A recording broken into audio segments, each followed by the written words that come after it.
Olá, Enemzeiro! Hoje nós trabalharemos com teoria sintética da evolução e especiação. Hoje tem assim de assunto para a gente discutir. Eu vou começar com duas provocações. A primeira é em relação a nem Darwin nem Lamarck terem apresentado uma explicação para o aparecimento da população já diversificada. Não conseguiram responder a isso. Segundo, Darwin também não conseguiu propor uma teoria que explicasse como as características passam de pai para filhos e ao longo das gerações. Isso aí nos leva a uma segunda discussão. Na época de Darwin, Mendel já tinha concluído seus trabalhos e encaminhado para instituições acadêmicas e para pessoas respeitadas na comunidade científica, como era o caso de Darwin. O fato é, Darwin recebeu esse material, mas continuou engavetado. Então, por muito tempo, tudo que era de precioso para esclarecer por que as populações são diversificadas, né? Como assim, Grazi, por exemplo, né? De que cor é o seu olho, de que cor é o meu, de que cor é o olho do seu colega, qual a origem disso? Assim, poxa, hoje a gente sabe, tem a ver o que com material genético, mas naquela época, a população de girafas, pescoço curto, pescoço longo, qual a explicação? Ninguém atentava para esse fato, porque o insight quem teve foi o monge cultivando as ervilhas em seu jardim. Aí o tempo passa. Dos trabalhos mendelianos de 1865, só 35 anos depois é que esse material é redescoberto. E um nome muito importante para isso é Hugo de Vries. De Vries é considerado o pai da mutação. Foi ele quem fez um estudo com uma certa variedade vegetal que tinha um desenvolvimento dito normal, sem grandes novidades na natureza, mas que quando ele passou a cultivar, pareceu tanta coisa estranha, né? Que ele foi em busca de fontes que falassem sobre essa transmissão da hereditariedade. Aí ele se depara com um material desse monge que estava cultivando ervilhas no século passado, né? Mas dois pesquisadores, que você não vai precisar memorizar o nome, certo? Sherman e Correns, por outros caminhos também encontraram o material de Mendel. Então, a partir daí, houve um rebuliço na comunidade científica envolvendo pesquisadores de diversas áreas.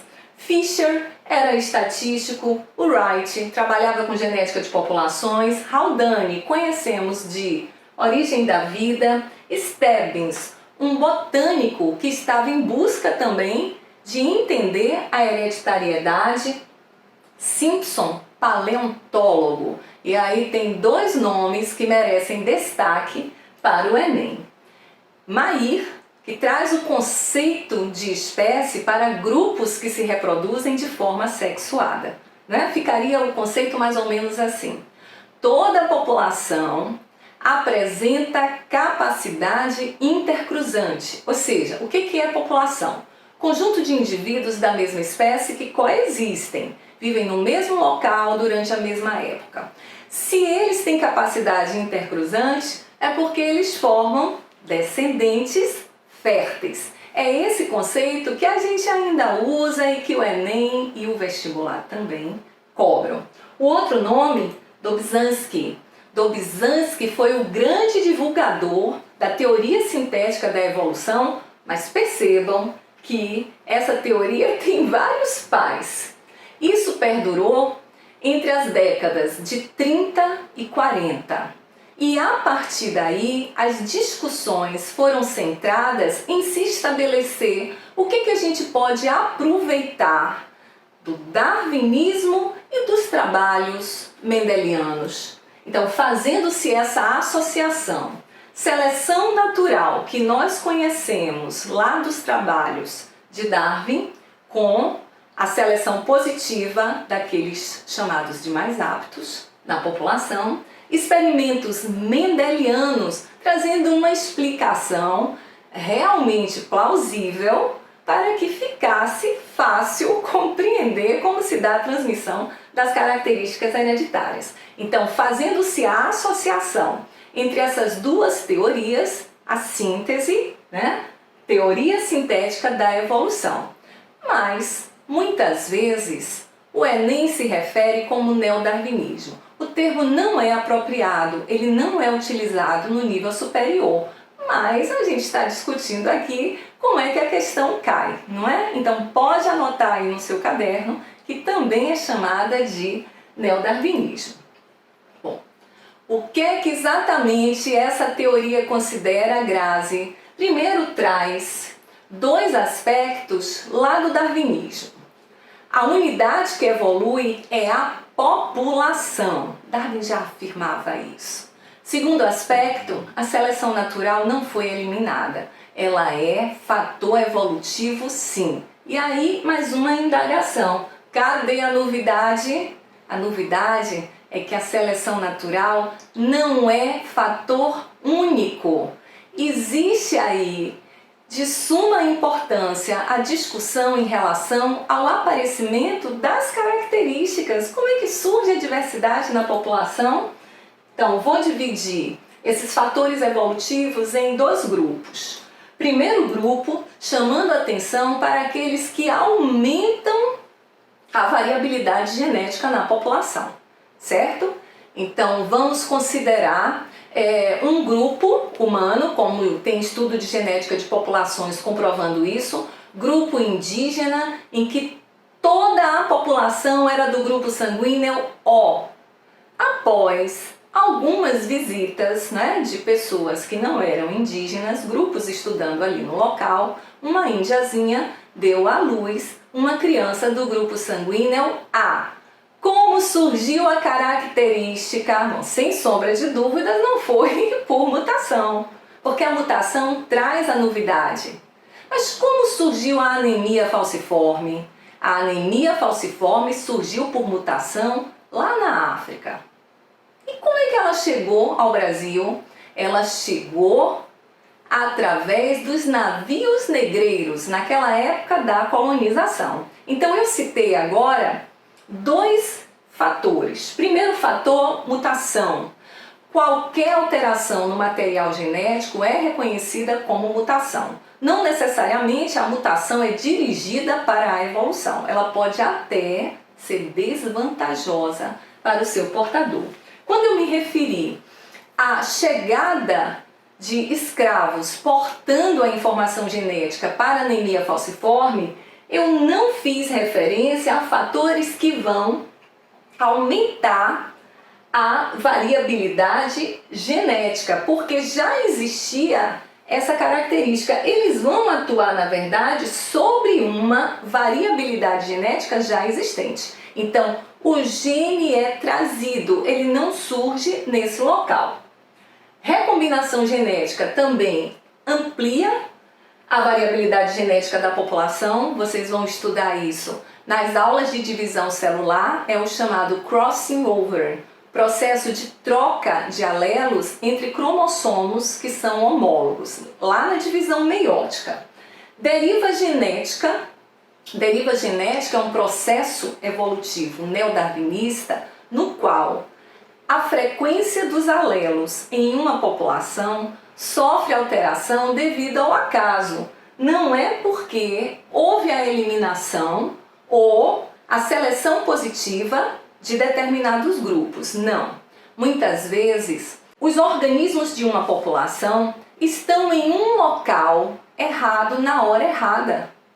É um momento em que acontece, por exemplo, terremoto, um incêndio na floresta.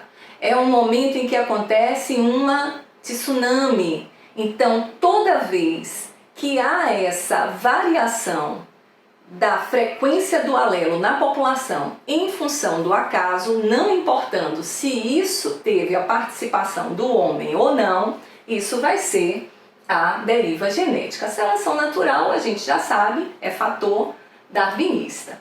Bom, e o que é que tudo isso tem a ver com especiação? Tem a ver que, sendo a população a unidade que evolui, é ela que vai sofrer a influência dos fatores evolutivos. Considerando-se a passagem do tempo, né, o processo evolutivo requer milhares de anos, o genoma vai estar diferente. Genoma é o conjunto de genes da população. Mudou o genoma, então surgiu uma nova espécie. Daí vem o conceito. Especiação é o processo de formação de novas espécies. Existem duas possibilidades para que isso aconteça. Em uma delas, a população é considerada como um grupinho coeso. Alguns morrem, outros podem chegar ou sair dessa população, mas nós vamos considerar o grupo que foi deixando descendentes, certo? Pronto. Outra situação. A dica que eu tenho é a de que você enxergue aqui um Y. Existe uma população inicial e essa população será dividida em duas. Eu vou explicar melhor com o esquema como vem em questões. Então aqui, população original.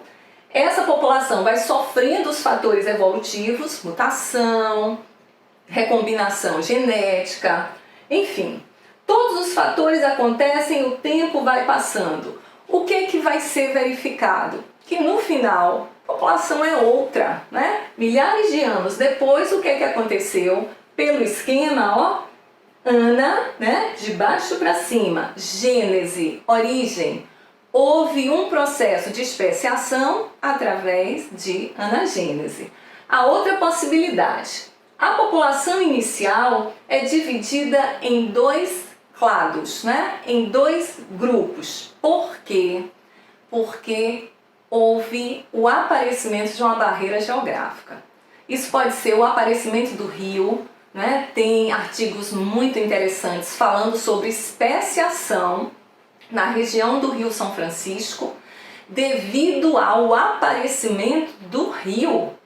E aí, uma população coesa de lagartos foi subdividida. Cada uma dessas vai seguir aqui o seu caminho. Depois de milhares de anos, se algum desse grupinho fosse levado para o outro lado, ele não ia nem conseguir se acasalar.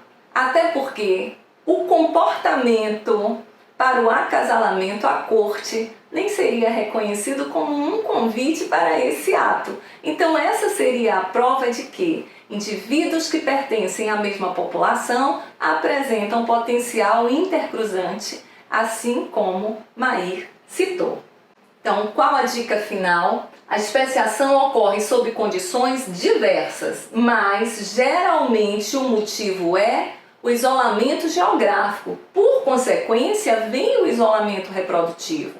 Aparecimento de uma cadeia de montanhas, aparecimento de um rio, aparecimento de um vale. A barreira geográfica é que vai separar a população inicial em dois grupos.